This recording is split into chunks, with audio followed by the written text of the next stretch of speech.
Bismillah, Assalamualaikum warahmatullahi wabarakatuh. Perkenalkan, nama saya Yuanidin Al-Lutfi dengan nomor NIM 1182020257, kelas 5F PAI. Yang terhormat kepada Bapak Prof. Dr. Haji Teddy Priyatna MAG dan kepada Haji Yudi Irfan Daniel SSOS MAG. Baik, di sini saya akan menjelaskan materi mengenai moralitas ilmu pengetahuan. Baik, silakan disimak PPT-nya. Baik, langsung saja mengenai moralitas ilmu pengetahuan. Tanggung jawab seorang ilmuwan. Ilmu merupakan hasil karya seorang ilmuwan yang dikomunikasikan dan dikaji secara luas. Jika hasilnya karyanya itu memenuhi syarat, maka menjadi keilmuan. Maka karya ilmiah itu akan menjadi ilmu pengetahuan dan digunakan oleh masyarakat luas. Maka jelaslah jika seorang ilmuwan memiliki tanggung jawab yang besar, bukan hanya saja karena ia merupakan warga masyarakat, melainkan karena ia juga memiliki fungsi tertentu dalam masyarakat. Fungsi dari seorang ilmuwan tidak hanya sebatas penelitian saja dalam bidang keilmuan, tetapi juga bertanggung jawab atas hasil penelitiannya agar dapat digunakan oleh masyarakat, serta bertanggung jawab dalam mengawal hasil penelitiannya. Selanjutnya yaitu bentuk-bentuk tanggung jawab ilmuwan. Yang pertama adalah tanggung jawab sosial.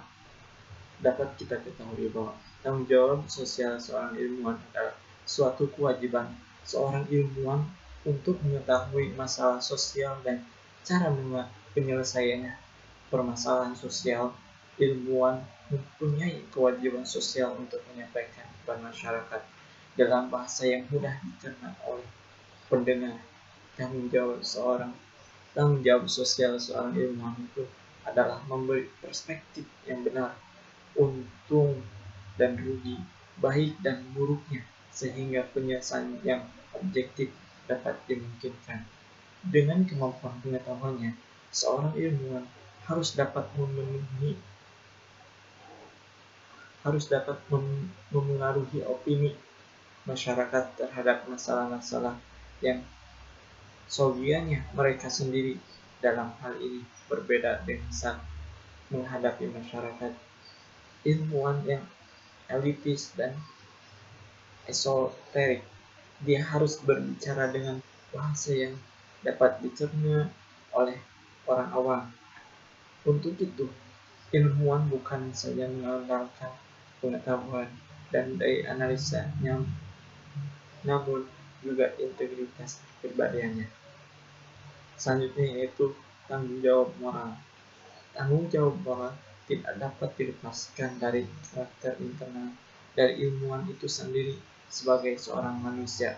Ilmuwan hendaknya memiliki moral yang baik sehingga pemilihannya ketika memilih pengembangan dan memilih alternatif mengimplementasikan keputusan serta pengawasan dan evaluasi dilakukan atas kepentingan orang banyak, bukan hanya untuk kepentingan pribadinya atau kepentingan sesaat.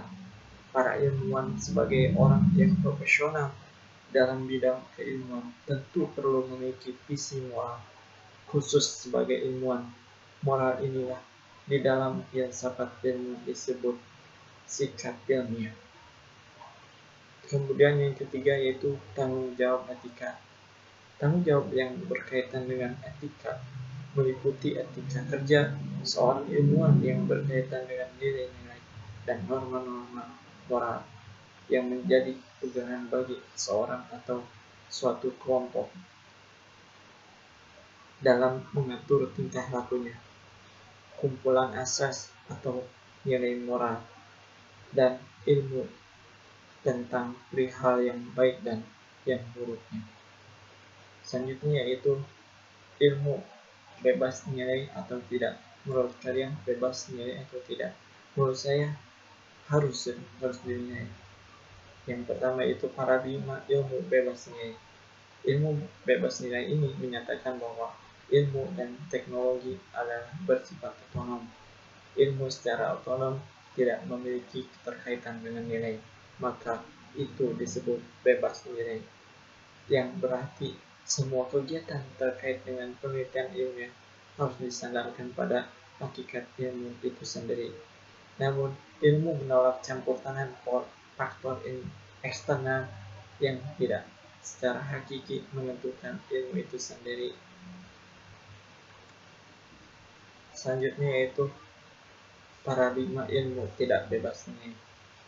Sebagian ilmu yang tidak bebas nilai memandang bahwa ilmu itu selalu terikat dengan nilai dan harus dikembangkan dengan pertimbangan aspek nilai.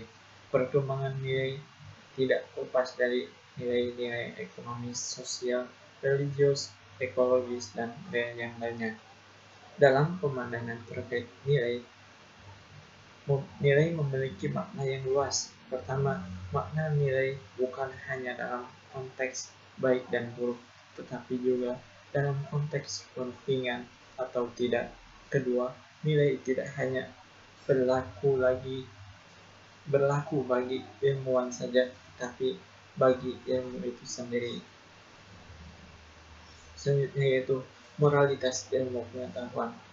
Moralitas mencakup pengertian tentang baik buruk perbuatan manusia. Moralitas dapat objektif dan subjektif. Moralitas objektif memandang perbuatan semata sebagai suatu perbuatan yang telah dikerjakan, bebas lepas dari pengaruh sukarela pihak pelaku, lepas dari segala keadaan khusus si pelaku yang dapat mempengaruhi atau mengurangi penguasaan diri, dan bertanya apakah orang yang sepenuhnya menguasai dirinya diizinkan dengan sukarela hendaki perbuatan tersebut. Moralitas subjektif adalah moralitas yang memandang perbuatan dan dipengaruhi pengertian dan persetujuan si pelaku sebagai individu. Selain itu juga dipengaruhi oleh latar belakangnya, pendidikannya, kemantapan emosinya, dan sifat-sifat pribadi lainnya. Mungkin cukup sekian, kurang dan lebihnya mohon maaf. Akhirul kalam, wabillahi taufiq wal hidayah. Wassalamualaikum warahmatullahi wabarakatuh.